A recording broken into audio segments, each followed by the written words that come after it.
¿Qué tal, Sergio? ¿Cómo están? Buenos días, igual en Argentina. Realmente, de todo el tiempo que ha venido la campaña electoral, sí generó sorpresa, incluso cuando él fue parte de los 8 candidatos que estaban también en la primera vuelta. Nadie tenía sorpresas justamente de que él pueda llegar a la segunda vuelta electoral. Había mucha fuerza por parte de otros candidatos, sino lo que uno puede concluir con estas elecciones fue precisamente un debate presidencial en la primera vuelta electoral que lo posicionó ante esto, y aquí están reflejados los resultados también. Mucho tiene que ver también con el tema que el correísmo, por ejemplo, ya está dejando a un lado en sí su posicionamiento, ya no está concretándose la misma fuerza como la que tenía, y estamos viendo ahora con estos resultados cómo se ha configurado, por ejemplo, el mapa electoral y cómo quedan con estos nuevos datos. Ujú. Estamos viendo, por ejemplo, con este nuevo mapa, por ejemplo, tiene un gran posicionamiento tanto en Sierra como Amazonía, que ha ganado en la mayoría de las provincias, mientras que el correísmo sí se sigue manteniendo, por ejemplo, en las provincias de la costa. Sin embargo, ya se redujo el número y ahora estamos viendo que ha perdido totalmente la fuerza. Bueno, yo hace un ratito mencionaba acá en el programa que hay una sensación, al menos, ¿no?, de un cambio ideológico en Latinoamérica. De hecho, en Argentina, si uno repasa la historia reciente de los dirigentes que pueden acceder a la primera magistratura, a la presidencia de la Nación, son todos provenientes de la centro derecha y de la derecha argentina. Por caso, por ejemplo, Patricia Bullrich, por caso, por ejemplo, Sergio Massa, quien fue uno de los alfiles de Álvaro Alzogaray, el hombre más identificado con la derecha argentina en la historia reciente, y también Javier Milei, ¿no? Este nuevo elemento outsider de la política que aparece en este escenario, pero también vinculado con la derecha. Digo, eso también se percibe en Ecuador, teniendo en cuenta que precisamente Novoa es representativo del sector económico del país, teniendo en cuenta que la familia Novoa tiene un alto nivel de participación en la generación de empleo a partir de una innumerable cantidad de empresas que domina. Sí, realmente, por ejemplo, lo que conocemos de Daniel Noboa, él ni siquiera está afín a un partido político, Ujú. no, o sea, no se ha definido ideológicamente, pero, por ejemplo, en todo el discurso que se ha venido manejando, por ejemplo, él tiene una intención, por ejemplo, de reducir los impuestos. Estamos hablando de también de fomentar una inversión extranjera, que esto sí lo puede definir como de la centro derecha. Sin embargo, en todo el discurso que ha venido manejando no tiene realmente una ideología política, pero lo que podemos ver es que ya, digamos, del país, la ciudadanía con estos resultados ha venido dejando un lado un poco este discurso que en cambio tenían los correístas de mantener, por ejemplo, la izquierda, y sí se está cambiando a manera regional, por ejemplo, esta manera de ya optar por otros candidatos y buscar realmente una salida, por ejemplo, a la crisis que nosotros tenemos bastante compleja en el país. Mm. Los 35 años de Novoa nos sorprenden, digo. Bien. Es muy joven, digo, para acceder a la presidencia de la nación. Digo, más allá de la capacidad de gestionar una empresa, donde la variable de ajuste son precisamente las planillas de cálculo, los Excel, acá estamos hablando de Estado, es otra administración. Digo, los 35 años en la administración privada no reflejan quizás experiencia de gestión de Estado. Es otra la variable. Al Estado se lo gobierna con la gente adentro, digamos. ¿Ven que puede Novoa incorporar para sí, digamos, ese concepto? ¿Tiene tiempo para crecer en este contexto que tampoco es del todo sencillo en términos económicos y políticos en Ecuador? Claro, realmente sí sorprende, es un candidato joven, incluso como parte de la historia del Ecuador. no tiene tanta experiencia, por ejemplo, en el sector público. Estamos hablando de que Daniel Noboa se lo conoce públicamente porque participó de la última Asamblea Nacional que fue disuelta.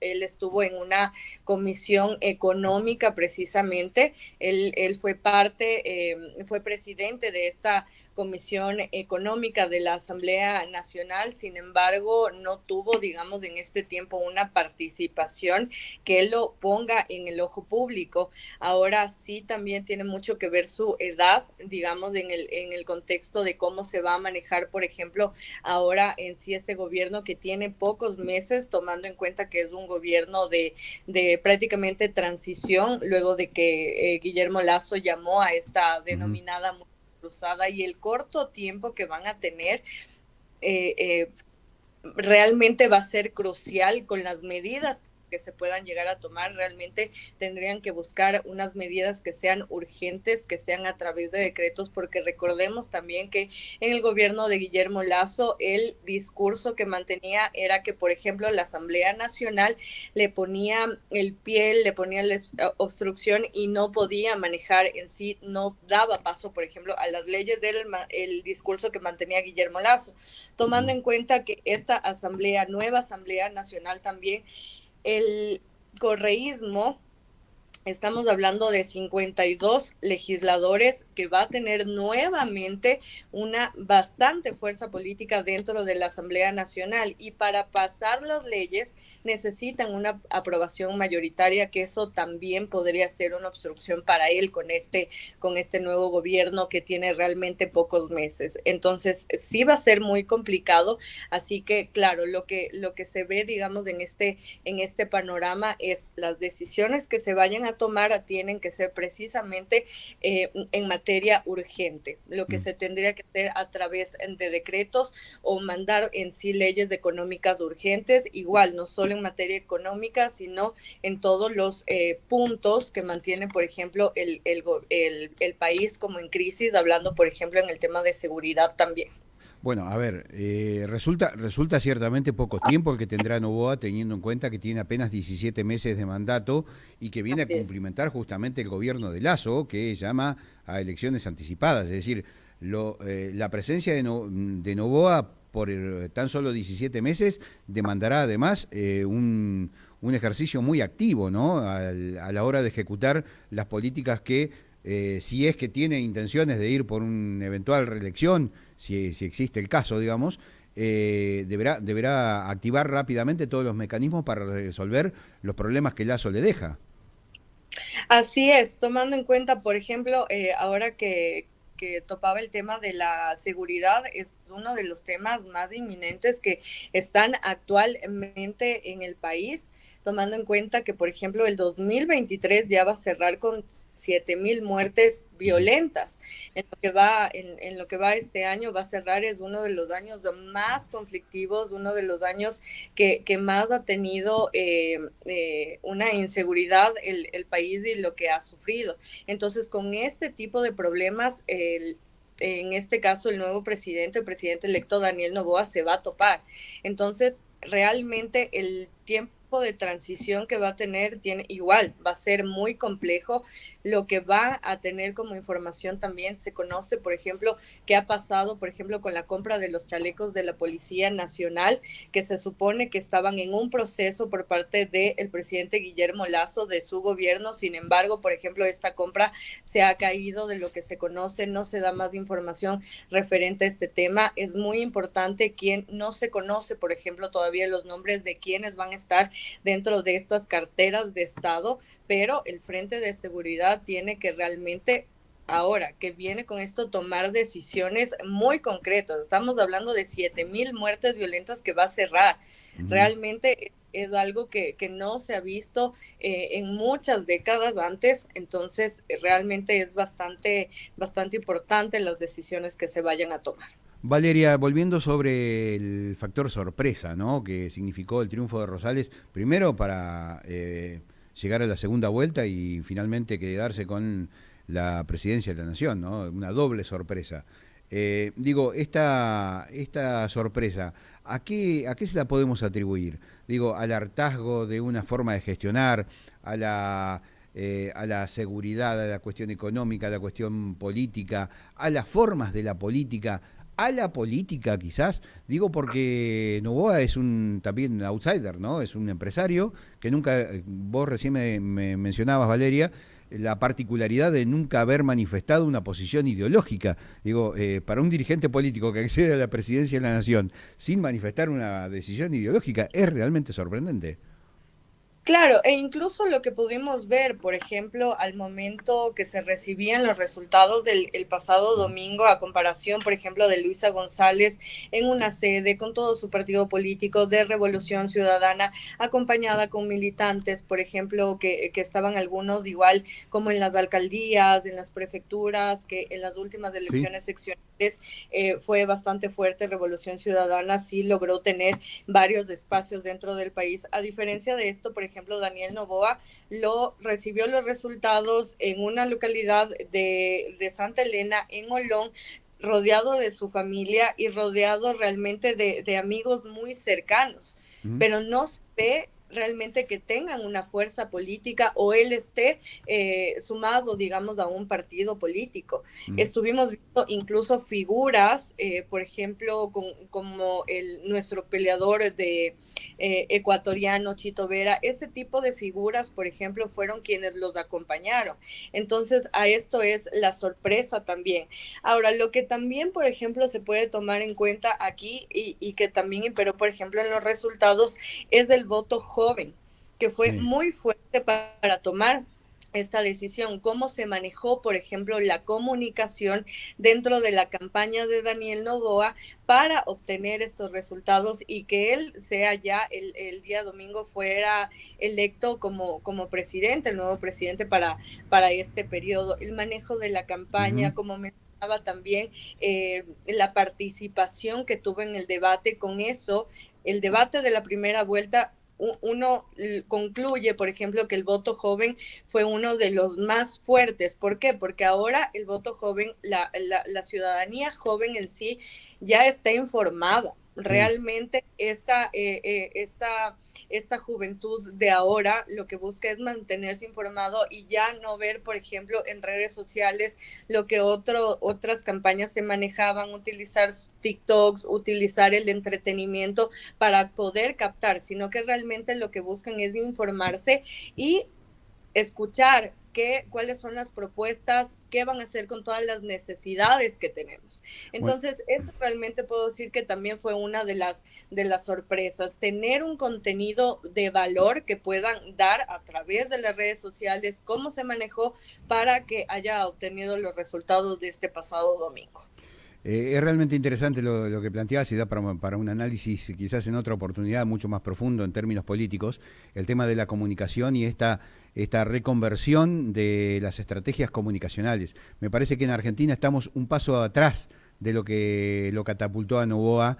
Estamos todavía con el TikTok, con el Instagram, con Facebook, con aquellas herramientas y no llevando propuestas, sino solamente exhibiendo dirigentes políticos. La última pregunta tiene que ver con una cuestión económica y cuánto jugó a favor o en contra de la dirigencia política tradicional el tema de la dolarización. Porque acá en Argentina Javier Milei está proponiendo ir hacia un régimen de dolarización, de salir del bimonetarismo para entrar en un proceso de dolarización liso y llano. Incluso aportando algunas ideas que hasta suenan descabelladas desde el punto de vista jurídico, porque constitucionalmente no se pueden hacer una serie de medidas que anuncia el propio Javier Milei. Es decir, tendríamos que ir hacia una reforma de la Carta Magna Nacional, para que lo entendamos. Ahora digo, ¿cuánto de la dolarización pudo haber jugado a favor y en contra? ¿Y cómo ven ustedes el escenario de pensar en dólares en Ecuador? Bueno, realmente tal vez mantener una economía, si se podría decir, relativamente estable, ha sido por la dolarización. El discurso que manejó también desde, por ejemplo, el candidato a la vicepresidencia por el correísmo Andrés Ujú. Arauz, sí jugó un factor muy importante para que ellos puedan reducir los votos y ya no tengan el aporte, digamos, que ellos tenían antes, del apoyo, perdón, que tenían antes, por ejemplo. Jugó bastante en el tema que, por ejemplo, las propuestas de Daniel Noboa sea mantener la dolarización y tener propuestas como la inversión extranjera, algo que hemos visto tal vez en el tema de la inseguridad, que muchas empresas han tenido que cerrar, han tenido que Claro. irse del país. Entonces, asegurar esto para tener una inversión extranjera también jugó un papel muy importante. Claro, la solidez de una moneda como la del dólar, la baja de impuestos y la garantía de seguridad, tres ejes claves. Así es. E incluso también con esto, lo que entre las propuestas también es poder crear acuerdos, por ejemplo, también con varios países, que eso es lo que puede generar la fuerza de mantener la Uh -huh. dolarización. Y es el discurso que, por ejemplo, ha mantenido Daniel Lobo. Bueno, es bastante raro, digamos, ver a un país que ha sido gobernado en el último tiempo por el correísmo sosteniendo la dolarización. Digo, evidentemente hubo una aceptación social o no del proceso dolarizador en Ecuador. Realmente tuvo como lo mencionaba, bastante positivo, sí, realmente bastante positivo, porque como le digo, es el tema que ellos hayan manejado un discurso que Uh -huh. querían desdolarizar, ahora también cambiaban porque tomaron en cuenta que esto no fue bien acogido por la ciudadanía. Ahora intentaron cambiar, por ejemplo, Luisa González intentaba decir de que no, que realmente lo que querían era reforzar la dolarización. Esto no les jugó para nada un papel importante y ahí estamos viendo los resultados. Digamos que el que se sostuvo en el tiempo con el régimen dolarizador fue el que terminó ganando la elección. Así es. Digamos, se priorizó a la ambigüedad de criterios la lógica, digamos, ¿no? Ahora, dos preguntas cortitas, porque entiendo que tenés una agenda muy apretada y no te quiero robar más tiempo.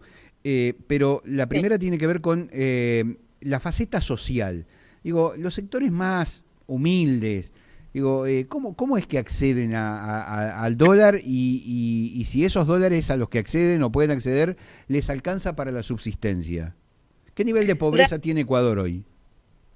Bueno, realmente tendría que darte los datos específicos, pero claro, con el gobierno de Guillermo Lazo no se generaron, por ejemplo, políticas públicas para tener que ellos tengan un acceso a una economía estable, por decirlo Uh -huh. de esa manera. Lo que se daban eran, por ejemplo, bonos, este tipo de cosas para que ellos puedan tener algo estable. Sin embargo, eso es lo que se busca, por ejemplo, ahora reforzar y este es lo que ha manejado por parte de las propuestas de Daniel Noboa. Lo que se busca con esto, como les mencionaba también, más que nada el tema de por ejemplo, reducir los impuestos es una manera de las propuestas también que tiene Daniel Noboa ante esto. Por ejemplo, de los últimos datos que ha dado, por ejemplo, en el gobierno de Guillermo Lazo, es que se ha reducido, por ejemplo, las cifras de desempleo. Sin embargo, en las calles estamos viendo que es algo totalmente que no está reflejado en la realidad. No sé si ustedes vieron a través de redes sociales de este último fin de semana una convocatoria a un local comercial súper pequeño, Uh -huh. una cadena de supermercados que es súper pequeño, aglomeró cerca de 5,000 personas a una convocatoria porque tenían vacantes Uh de -huh. trabajo, por ejemplo. Aglomeró a 5,000 personas para un local tan pequeño porque buscan trabajo. Entonces, realmente durante el gobierno de Guillermo Lazo esto ha sido contradictorio y esto es una de las propuestas también de Daniel Noboa. Valeria, te quiero agradecer muchísimo la generosidad de habernos atendido. Valeria, por el tiempo, gracias. Un gusto, muchísimas gracias, Sergio, a todos. Hasta luego.